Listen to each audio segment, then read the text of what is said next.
Okay, so we got the intake off. We disconnected all the hoses, and there's 1, 2, 3, 4, 5, 6, 7. 7 bolts you're going to have to take out, but there's a trick. There's also a bracket right underneath the throttle body. Right there. You're going to have to take that guy off.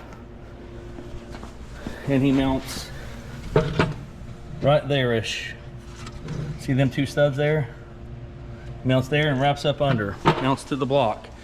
There's also another mount right here.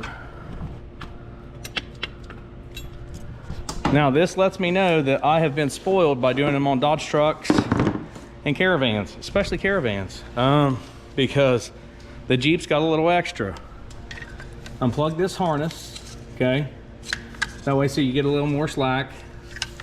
These things are in the stinking way all the time, so that's good. And I unbolted this bracket that also holds your AC lines down because it catches right there. There's also a little thing that wire loom, yeah, right there, that plugs in. So now we're to the good part where you have to disconnect all your injectors, all your coils, get that harness out of the way, and then we get to the old meat and taters of what really happened. This little fella right here, okay? So the same as always, I'm actually going to take a small screwdriver and or a pick that's at an angle. Let me show you. You want one that's like at a 90-degree angle if you can. Where is there a gremlin eating my tools? I mean, you know, there we go. Something like that, fella. Because here's what you got to do, okay? Come in just at the very top. See that right there? That's clipped. So on all of these, you gotta pull it up. You gotta pull it up. You gotta pull it up. Okay, maybe push down to pull it up. I don't remember. Maybe a flathead is better on this. If it just losing my mind here, fellas. Fellets. Oh, put it way up here. So, anyway, for this guy right here, just get underneath that, twist it up, okay? If you have one of these break, it's not a big deal, okay? Apparently all of these are going to come out. Don't lose it, put it back in. And you do that the same with every one. See that little lip, right? See how you got a little tiny air gap right here? Just kind of twist like that. If they're going to come out, let them come out and put them to the side. Okay? It's not going to hurt a darn thing. Then you just push them back in when you're done. Just twist. Now that's the first step. Now, second step is you go on that back side up. Why did they do this? Boom, boom, boom. Okay? Now that crinkling is just this plastic over time. Not a big deal. It cracks, it breaks, it's junk, okay? You're going to do the same with the injectors, except for those, excuse me, because you pull up. So you take this, you might be able to do it with your finger actually. The best thing is taking one of these screwdrivers and bending this end. They reach right in there really good, but these actually have a tab. Then you can squeeze. See how they have a tab there? And then you just push down on this button, the black one. Pull up on the red, push down on the red or black, pull it right up. And you're going to have to disconnect all of these little plastic things too, which are probably going to break. Then you got to disconnect your fuel line. It's right here. And it's not that bad either, in theory. Take a little blue thing, pry them on up. Pry them on up. Don't lose it. Then there's stage 2, where you gotta, you know, I'm gonna reach under here and hopefully not break this guy. There we go. Ah, yeah. And then you just do the same for this side. Then you smell gas for the rest of the job. And then you get up underneath this clip, pull him out, okay? Then you just set that to the side. I promise it's really not that bad. It's better than paying like a dealer 1,800 bucks to do this, isn't it? Just saying. You do what you do, I'm gonna do what I do. I'm gonna save some money, and I'm gonna help you save some money. So I'm gonna go ahead and remove all of this, all of those, and then we'll remove the intake and I'll show you what leaks, all right? So it's been an eventful 5 days, maybe 6. We sold the Hoonie Honda, just so you guys know, and then we bought a Equinox, and we had it for 3 or 4 days, sold it. And then, you know, the kids are like, you know, we want one of these. Yep, there you go, I'll just show you. We got a 2013 Jeep, and yeah, we're already working on it. Why? Because it has the 3.6 Penn-Star motor. I see a few of you in the background saying, yep, I know what you mean. If you don't know what I mean, we're replacing that guy. Nope, not just the oil filter, but the whole housing. Why? And we're upgrading to the aluminum. If you're going to do this, do it correct, please. You will replace it again. This piece in aluminum was like, I don't know, 40 or 50 bucks more maybe, but you're not going to replace it again. This is what they call the problem solver solution part. They knew there was a problem, they upgraded it to aluminum, and there you go. The only part that I did not like about this, I had to buy these sensors separately and I had to assemble it, but it's really basic. You have like 3 or 4 gaskets in here, you'll see. If not, there's the instructions. Very basic. Hopefully you can do that. I have faith in you. Just do it, huh? Do it. But I think this O-ring might go in there too. I'm not sure. Tell you the truth, I always buy them pre-assembled. We're just gonna throw this O-ring on there just in case, you know, for safety. And then you got all these O-rings, which are your intake gasket stuff. Comes with new bolts, which is awesome. So, you know, that's all a plus. Anyway, it comes with a new oil filter. If you have a 3.6 or buy a used 3.6, you see this orange cap? They did it what I call the right way. They replaced it with a good part. I got this at our friendly, Riley's. Napa sells it, everybody sells it. Common as rain, they had the part in stock, just saying. So step 1, undo your battery. Done did it. Step 2, undo this thing. Now you're going to have a mess of parts on the floor, and your engine bay is going to look like you are just disassembling the whole darn thing. But it's really not that bad. That hose, take it off there. What in the flip? You know, I'll tell you, I replace these all the time at work, but we don't have Jeep Wranglers at work. So this is my first Jeep Wrangler experience. Join me, won't you? These clips, the thing I know about these clips is they suck. So get a little screwdriver and, you know, just, you know, do the screwdriver thing here. These guys usually work pretty well. And usually just, unless that thing's already missing, usually you got to pry out a little plastic piece. Okay. So you want to be difficult, not let me work with one arm. Okay. I can't even set this darn thing up. Can I? Can't. No. Timber. Yep. Give me a second to get this darn clip off of here. Usually there's a, you know, a little, hey, release me first clip. I thought that's what this guy was. Is it? It is. Okay. So, and it popped out. That guy first, not a big deal. And then easily remove. we'll put this aside. And it's actually supposed to be gray, but that one's a little, you know, tainted. So that. Now, step 12. May as well go ahead and remove all of these daggone hoses. Remove all of these guys, get them out of the way. That bracket, might as well undid it. It's got 2 bolts there. This stuff here, you can just push it out of the way. These things, okay? This here, you can go ahead and remove it. You're not gonna hurt anything, I hope.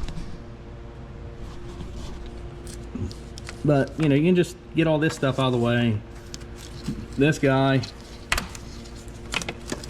all these plastic evap hoses or whatever the crap they are, just get them out of the way. This thing looks like it's been leaking for a while because it's got oil residue everywhere. And let me show you the telltale sign also. If I can find my freaking flashlight, what's going on? God, every time I hide them from myself. There it is. I'm better now. So, if you have a coolant leak, if you have a oil leak, right down in here, you'll see oil. Now, on the Dodge Vans and stuff, it's a lot more prevalent. You will see it a lot easier. This motor slants back. So, what you get in turn is an oil leak on the floor that looks really good. Another thing I'm going to tell you, if you have a coolant temp sensor code, if you have an oil pressure sensor code, that is these parts here.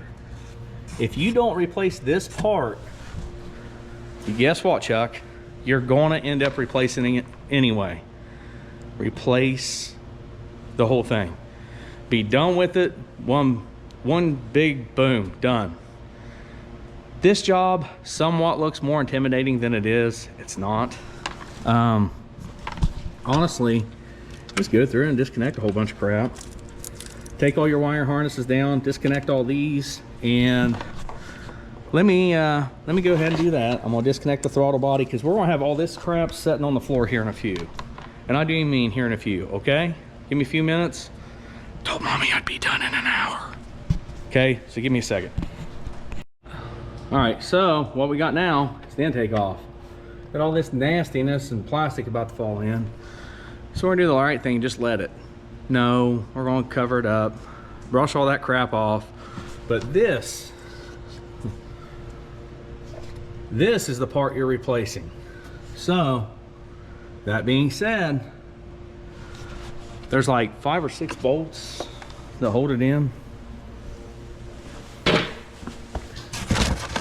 1, 2, 3, 4, 5 bolts.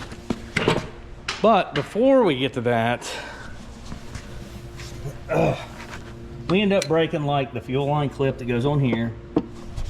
Go ahead and get you one while you're out, because now that just cost me time. Dang it. Should have known. 173,000, 22 years old. Either way, so I unplugged all these. This is the back of the intake. There is a daggone that holds down right here. There's another one right there. This bolt you won't see if you have one of these Jeeps. So yeah, just know you're going to need a long extension and an 8mm, okay? Maybe something like that deal with a swivel. The swivel is really the trick, I'm telling you. So I'm going to clean all this crap up real quick before I take that off, and then we're going to put the new piece in. Bada boom, bada bang, da bang, put her back together, and she is fixed, okay? Oil leak, coolant leak, sensors, whatever, all fixed, bro. All right? Give me like 3 or 4 days. What time it is? I started a little after 8. We're sniffing at the time clock, so I'm gonna go ahead and hurry and get this thing done. It'll be all right. She was sleeping anyway. She's pretty tired. So we're gonna go ahead and clean all this crap up, put the new piece in, call her done. All right. I just want to throw out this last tidbit while I'm going together. Whenever you pull this part out right here, for these connections down here, the hose and those two there, the red, you pull up, you push in. That one right there, you just push down on the tab and pull it out. For that hose, do yourself a favor, unbolt it, then take the hose off. It makes things 140,000 times better. But these bolts here also only torque to like inch pounds, like 23 or something, 9 pounds. That's not much. So no ooga doogas on that, okay? The way I do it is just like, I got some resistance and then one more, so I'm over torquing it. And I'm gonna do that on all. Make sure you replace all those gaskets and those. They give them to you, why not? I gotta hurry up because I think I might be over my time limit just a little. Like, it's getting close. So, give me a few minutes. I'm gonna throw this thing back together and, you know, magic. Hopefully I have a fuel clip. If not, then we'll get one. Anyway, we'll get back to it. All right, so these things, these upper intake bolts, we got it all finished, plugged everything in. Don't forget to plug in your injectors and or your coil packs. It might not run as good, or maybe not at all, I don't know. But nonetheless, all your little lines and all your bolts and doodads and what have yous. I'm going to make a suggestion. Go in town and get you some fuel retaining clips. I would have got this done within an hour and a half, roughly, if I wouldn't have broke a fuel retaining clip. I don't have any around because GM just, you know, they usually screw on and off. It is what it is. But the Jeeps, you know, they do that. The good thing is that this is very, very clean oil. So, it means one of two things. One, it was maintenanced. Or they was dumping oil in it like crazy. I'm gonna say both. I went ahead and changed the oil just because I didn't know the status of it. You can do you, I'm gonna do me. Also replaced every daggone rubber seal. And believe it or not, they even gave me an extra. Yeah, that really was an extra one. So, now, if this thing smokes like a house fire at first, don't worry about it. You've got coolant in places you shouldn't have it. Piece of resistance.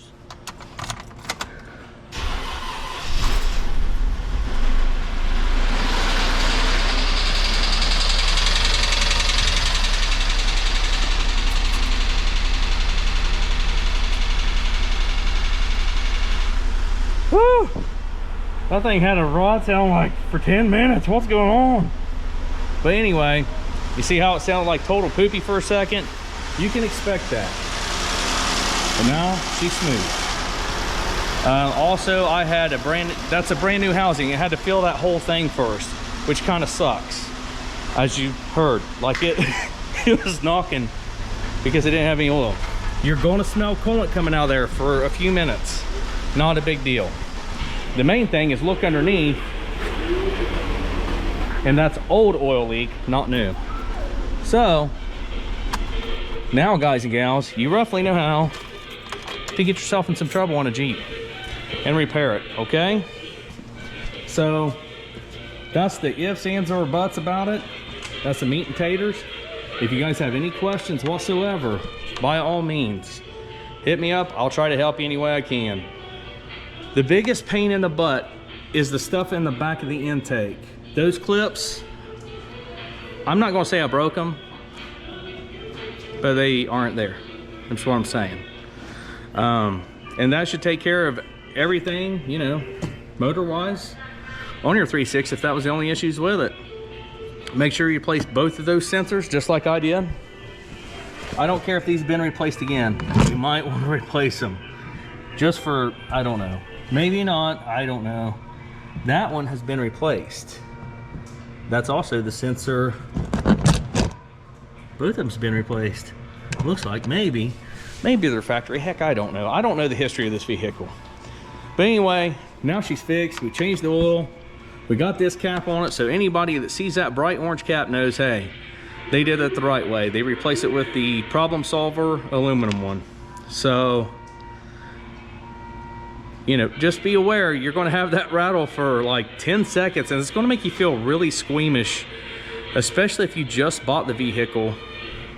Just saying. Just saying. So, but that's how you do her. Done. You can put that one in the books. So, Ron Burgundy, until the next video. Because its name's Ron, and it's, you know, Burgundy. So, you know, it is what it is. Guys, have a good one. Hope you enjoyed it. Y'all have a good one. We'll see you next time here on Right Turn Garage TV.